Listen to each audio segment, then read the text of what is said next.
Hi friends, welcome to Ashu green channel. இது Saturday விலாகுங்க. கிச்சனுக்கு வந்த உடனே அடுப்பெல்லாம் நீட்டாக தொடச்சி விட்டுட்டேன். இன்றைக்கி நான் ஒர்க்குக்கு போகல, பசங்களுக்கும் ஸ்கூல் லீவு, அதனால தான் லேட்டாக சமைச்சிக்கலாம் அப்படின்னு சொல்லிட்டு லேட்டாக தாங்க எந்திரிச்சேன்.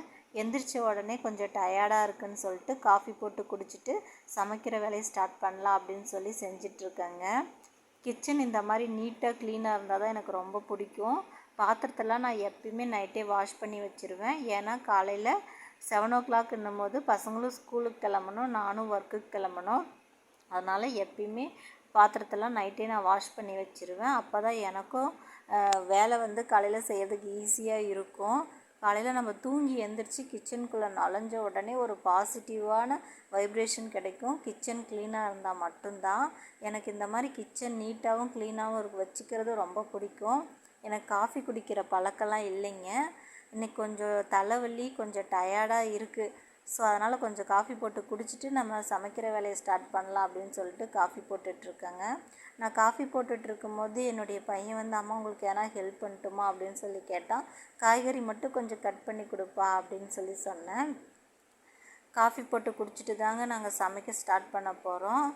வீட்டில் இருக்கிறவங்களும் சரி, வேலைக்கு போகிற பெண்களுக்கும் சரி, நம்ம வீட்டில் இருக்கவங்க கொஞ்சம் வேலைகளை செஞ்சு ஹெல்ப் பண்ணாங்கன்னா அதுவே நமக்கு கொஞ்சம் ஈஸியாக இருக்கும். எப்பயுமே நம்ம வீட்டு வேலைகளை எல்லாருமே ஷேர் பண்ணி செய்யும் போது நமக்கும் அது கொஞ்சம் வேலைகள் கொஞ்சம் குறையும். குக்கரில் உருளைக்கிழங்க வேக வச்சுட்டேங்க. சரி, சப்பாத்திக்கு மாவு பிசையலாம். பிசைஞ்சிட்டு இருக்கும்போது என்னுடைய பையன் அம்மா கொடுங்க, நான் காய்கறி கட் பண்ணி தரேன் அப்படின்னு சொல்லிட்டு அவங்க கட் பண்ணிகிட்ருக்காங்க. குழந்தைங்களுக்கு நம்ம எந்த பழக்க வழக்கங்கள் சொல்லித்தரோமோ அது மாதிரி தாங்க அவங்களும் ஃபாலோ பண்ணுவாங்க. ஒரு சின்ன சின்ன வேலைகளை அவங்க அவங்களுடைய வேலைகளை செஞ்சுக்கணும். எப்பயுமே நான் எங்கள் வீட்டில் அப்படி தான், அவங்கவுங்க வேலைகளை அவங்கவுங்களே செஞ்சுக்குவோம். ஸ்கூலுக்கு போயிட்டு வந்தால் டிஃபன் பாக்ஸ் கழுவுறது, அதுக்கப்புறம் இந்த மாதிரி வாட்டர் பாட்டிலில் தண்ணி பிடிக்கிறது, வீடு பெருக்கிறது, எங்கள் பாப்பாலாம் எல்லா வேலையுமே செய்வாங்க. அந்த மாதிரி வேலைகளை ஷேர் பண்ணி நாங்கள் செஞ்சுக்குவோம். உருளைக்கிழங்கு மசாலா எப்படி செய்யலான்னு பார்க்கலாம் வாங்க. ஒரு கடாயில் ஆயில் விட்டுக்கோங்க. கடுகு, கடலப்பருப்பு சேர்த்து நல்லா பொரிஞ்சு வந்த உடனே பெரிய வெங்காயத்தை நல்லா நீளமாக கட் பண்ணி அதையும் சேர்த்துக்கோங்க. பச்சை மிளகாவை 2ஆக கட் பண்ணி அதையும் சேர்த்து கருவேப்பிலையும் சேர்த்து நல்லா வதக்கி விடுங்க. நம்ம கட் பண்ணி வச்சுருக்கிற தக்காளியும் நல்லா சேர்த்து வதங்கி வந்த உடனே மஞ்சத்தூள் கொஞ்சம் ஆட் பண்ணிக்கோங்க. தனி மிளகாய்த்தூள் அவங்கவுங்க காரத்துக்கு ஏற்ற அதை சேர்த்துக்கோங்க. நல்லா சேர்த்து வெங்காயம், தக்காளி, பச்சை மிளகா, இந்த தனி மிளகாய்த்தூள் எல்லாம் நல்லா வதக்கி விட்டுக்கோங்க. நம்ம கட் பண்ணி வச்சுருக்கிற உருளைக்கிழங்கையும் அதில் சேர்த்துக்கோங்க. நல்லா சேர்த்து நல்லா வதக்கி விடுங்க. நல்லா வதக்கி வந்த உடனே நம்ம எவ்வளோ தண்ணி வேணுமோ அந்த அளவுக்கு தண்ணியை சேர்த்துக்கோங்க. தண்ணியை சேர்த்து நல்லா கிளறி விட்டுக்கோங்க. உப்பு சேர்த்து நல்லா கிளறி விட்டுடுங்க. நமக்கு சுவையான உருளைக்கிழங்கு மசாலா ரெடி ஆயிடுச்சு. கொஞ்சம் கொத்தமல்லி தழையும் நல்லா தூவி விட்டுட்டிங்கன்னா நல்லா வாசனையாக நமக்கு ரெடி ஆயிருங்க. எப்பயுமே குழந்தைங்களுக்கு நம்ம பிடிச்ச மாதிரி செஞ்சு கொடுக்கறது தான் நமக்கு சந்தோஷமே இருக்குது. பசங்க எப்பயுமே விருப்பப்பட்டு கேட்குறத உடனே நான் செஞ்சு கொடுத்துருவேங்க.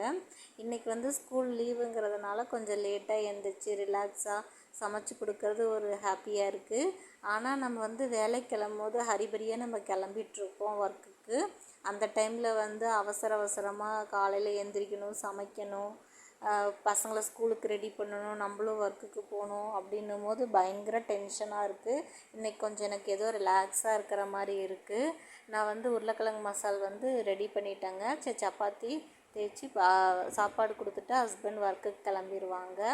இந்த மாதிரி ரிலாக்ஸாக இருக்கிறது எனக்கு ரொம்ப பிடிச்சிருக்குங்க. உங்களுக்கு எப்படின்னு சொல்லுங்கள். இந்த பாருங்கள், உருளைக்கிழங்கு மசாலா சூப்பராக ரெடி ஆயிடுச்சு. சப்பாத்திக்கு அம்மா கொடுங்க, நான் பிசைஞ்சு தரேன். எப்பயுமே எங்கள் வீட்டில் சப்பாத்தி செஞ்சால் எங்கள் பையன்தான் எனக்கு அந்த ரவுண்ட் பால் மாதிரி அழகாக செஞ்சு தருவான். நான் தேய்ச்சி மட்டும் தோசைக்கல்லில் போட்டு எடுத்துருவேங்க. சப்பாத்தி பாருங்கள் ரெடி ஆகிட்டுருக்கு. நல்லா சாஃப்டாக வந்திருக்கு. மாமா ஒர்க்குக்கு கிளம்பணுன்றதுனால அவங்களுக்கு சாப்பாடு போட்டுட்ருக்கேன். எங்கள் பையனும் குளிச்சு ரெடியாகி வந்துட்டான். அவனும் சாப்பிட போகிறான். என்னுடைய வீடியோ உங்களுக்கு பிடிச்சிருந்தா லைக் பண்ணுங்கள், ஷேர் பண்ணுங்கள், கமெண்ட் பண்ணுங்கள், சப்ஸ்கிரைப் பண்ணுங்கள். தேங்க்யூங்க.